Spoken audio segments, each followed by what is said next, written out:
tadinya belum pernah Kristen, tapi karena ada orang mengabarkan Injil ke rumah saya, orang itu orang wanita, orang Kristen yang tua, dan mama saya pernah usir dia, jangan datang lagi, karena saya sudah ada agama Tionghoa sendiri.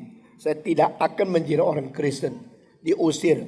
Kau percaya kau punya, saya percaya saya punya. Orang itu sudah diusir, tidak datang lagi. Tidak lama ada kakak saya yang sakit panas 24 hari. Lalu obat apapun tidak disembuhkan. Dan orang tua itu datang lagi berkata, bolehkah saya coba berdoa untuk kamu supaya anak ini disembuhkan. Akhirnya Tuhan bekerja dan kakak saya sembuh. Dan mama saya mulai ke gereja.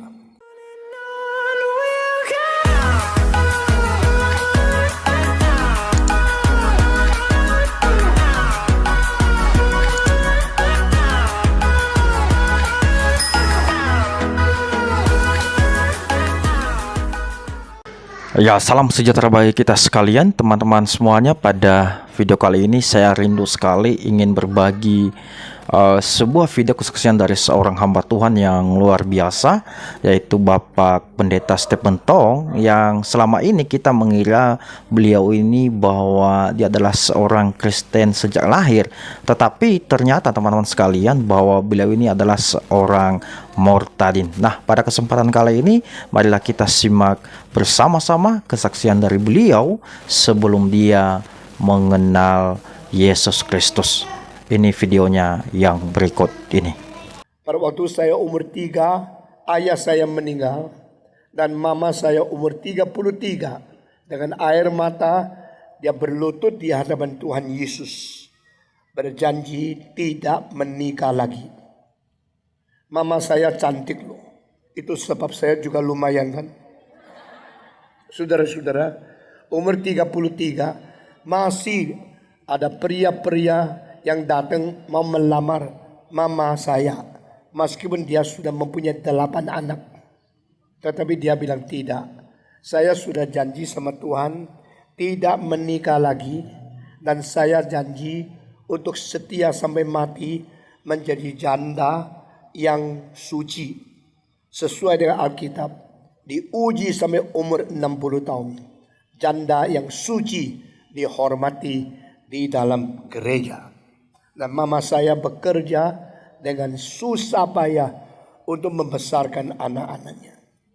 Waktu saya umur 9, setelah papa saya meninggal 6 tahun, mama saya yang kerja siang malam membesarkan kita, mendapatkan kesempatan menjual berapa rumah. Papa saya mempunyai 24 rumah besar, dan dari batu 3 susun. Sebenarnya orang kaya. Tapi pada waktu dia meninggal, mama saya ditinggal dengan tidak bisa jual satu rumah. Karena zaman itu zaman peperangan dengan Jepang, sehingga di dalam masa peperangan rumah tidak bisa dijual. Waktu dia sudah 6 tahun menjadi janda, dengan siang malam jahit pakaian orang lain, dapatkan uang sedikit, membesarkan anak. Akhirnya dia menjual rumah. Dan rumah tua itu dijual menjadi ongkos dan dia kembali ke Indonesia. Dia kelahiran Jogja dan dibawa pulang oleh suami yang menikah dengan dia ke Tiongkok. Dan di situ dia melahirkan semua anak. Dan setelah nikah 20 tahun, kira-kira dari umur 17 sampai 33, 16 tahun suaminya meninggal. Lalu sampai sudah 6 tahun setelah suaminya meninggal, saya umur 9, dia membawa 5 anak dari Tiongkok kembali ke Indonesia. Saat itu kita beriman kepada Yesus Kristus, tadinya belum pernah Kristen, tapi karena ada orang mengabarkan Injil ke rumah saya, orang itu orang wanita, orang Kristen yang tua, dan mama saya pernah usir dia. Jangan datang lagi, karena saya sudah ada agama Tionghoa sendiri. Saya tidak akan menjadi orang Kristen. Diusir. Kau percaya kau punya, Saya percaya saya punya. Orang itu sudah diusir, tidak datang lagi. Tidak lama ada kakak saya yang sakit panas 24 hari. Lalu obat apapun tidak disembuhkan. Dan orang tua itu datang lagi berkata, bolehkah saya coba berdoa untuk kamu supaya anak ini disembuhkan. Akhirnya Tuhan bekerja dan kakak saya sembuh. Dan mama saya mulai ke gereja. Dan tidak sangka di antara 7 anak-anaknya laki-laki, akhirnya 5 yang dipanggil Tuhan menjadi pendeta. Itu adalah satu rekor di sejarah gereja Tionghoa. Ada satu keluarga mempersembahkan 5 anak laki-laki untuk pekerjaan Tuhan. Dan mama saya bawa kami kembali ke Indonesia. Dan saya pada waktu SMP, SMA justru sekolah di sekolah komunis yang ateis, yang tidak percaya Tuhan. Sehingga apa yang ditanamkan oleh ibu sejak saya kecil, iman Kristen, mengalami kegoncangan yang besar sekali. Sampai umur 17 saya berontak kepada Tuhan karena saya komunis, saya ateis, saya evolusionis, maka saya tidak lagi percaya kepada Tuhan. Dan saya berperang di dalam hati dan melawan Tuhan. Jikalau engkau sungguh-sungguh Tuhan Allah yang sejati, jawab pertanyaan saya semua. Yang selama ini menjadi kepergumulan saya yang begitu sengit, begitu susah. Jikalau engkau tidak bisa menjawab saya akan menjadi orang bukan Kristen sampai mati. Jikalau engkau menjawab semua pertanyaan saya akan pergi ke seluruh dunia menjawab pertanyaan semua pemuda-pemudi. Lalu saya janji saya menyerahkan diri kepada Tuhan dengan satu syarat, kalau Tuhan sanggup menjawab pertanyaan saya. Puji Tuhan, di dalam beberapa kebaktian Tuhan pakai hambanya yang sungguh-sungguh bertanggung jawab, sungguh-sungguh mengerti untuk menyelesaikan pertanyaan-pertanyaan saya. Itu sebab saya menyerahkan diri dan dipanggil Tuhan ke seluruh dunia menjawab pertanyaan-pertanyaan pemuda-pemudi yang imannya digoncangkan oleh filsafat, oleh evolusi, oleh komunisme, oleh eksistensialisme, oleh ateisme, oleh dialektikal materialisme. Saudara-saudara, sehingga pada saat waktu Tuhan sudah tiba, tempat-tempat yang memerlukan khotbah saya memanggil saya. Dan saya sudah keliling dunia berpuluh-puluh kali. Sudah pergi ke Amerika mengabari Injil di kota Sam itu lebih daripada 97 kali keliling dunia. Dan selama 53 tahun setengah saya melayani Tuhan. Saya sudah berkhotbah lebih dari 32.000 kali. Dan mencapai pendengar lebih daripada 30 juta manusia.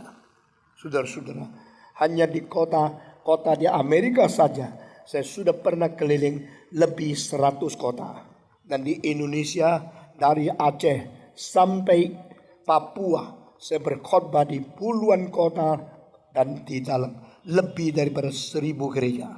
Tuhan memimpin sampai saya sekarang sudah tua dan saya melihat murid-murid saya mulai mengikut langkah saya mengabarkan Injil. Dan di mana saya pergi, selain saya mengabarkan Injil, memberitakan Kristus, menjelaskan siapakah juru selamat yang sejati, saya juga menantang manusia. Maukah engkau sama-sama melayani Tuhan? Maukah engkau menyerahkan diri menjadi hamba Tuhan? Banyak pemuda-pemudi selesai SMA mulai cari pekerjaan. Selesai universitas cari pekerjaan yang gajinya besar. Lalu kalau sudah berusaha dengan mendirikan satu perusahaan, selalu minta cepat-cepat menjadi kaya. Sesudah itu sampai mati, hidupnya yaitu untuk uang. Saya tanya, apakah itu arti satu-satunya hidup? Mengapa kalau dapat uang senang? Kalau tidak dapat uang rasa gagal? Mungkinkah engkau mendapatkan sesuatu yang lebih bernilai tinggi daripada hanya sekedar uang? Pada waktu Petrus yang sukses, bagaimana tahu Petrus sukses? Karena waktu dia ke Yerusalem, dia diizinkan bawa peso. Orang Galili datang ke Yerusalem, kecuali dia ketua dari masyarakat atau ada pimpinan yang penting, diberikan izin oleh orang Romawi boleh pegang peso. Yang lain tidak bisa. Saudara-saudara, dan Petrus waktu Yesus berkata, juallah pakaian, belilah peso. Dia bilang, di sini ada 2 peso. Yesus mengatakan, cukup. Karena Tuhan perjuangannya bukan dengan senjata, tapi dengan kuasa Roh Kudus. Saudara-saudara, Petrus yang begitu penting, yang adalah pemimpin masyarakat yang Galilea, mungkin dia punya honor besar, dia punya hasil penjualan ikan banyak.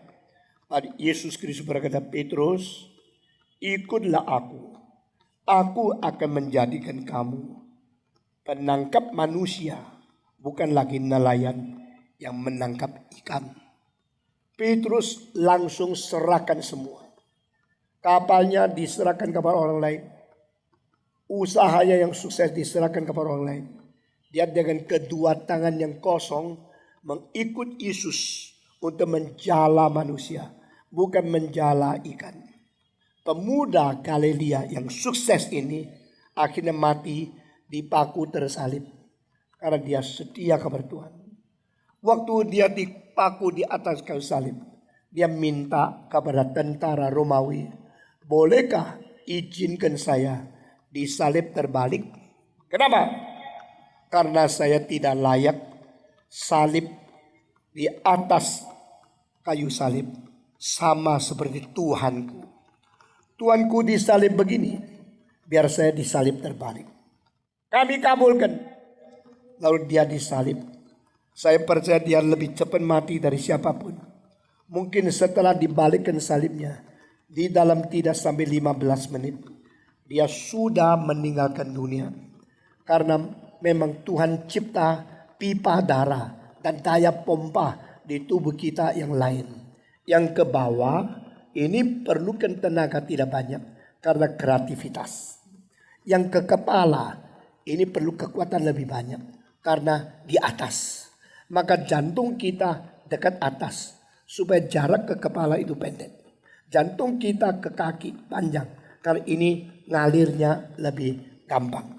Tapi kalau manusia dibalik, pompa ke kepala itu sudah keras dan jaraknya pendek, lalu dibalikkan, maka tidak lama saja sudah tekanan darah ke kepala terlalu tinggi dan blodrik, lalu akan langsung meninggal dunia. Petrus meninggal dunia pada waktu dia kira-kira umurnya 60 sampai 70 pada tahun Masehi 68. Waktu Petrus mati, mungkin sejangka waktu dengan Paulus dipaku salib terbalik dan Paulus dipenggal kepala. Kenapa sama-sama rasul, satu mati tersalib, satu dipenggal kepala? Karena menyalibkan orang itu adalah penghinaan kepada bangsa kafir. Menyalibkan orang itu adalah siksaan kepada orang yang remeh.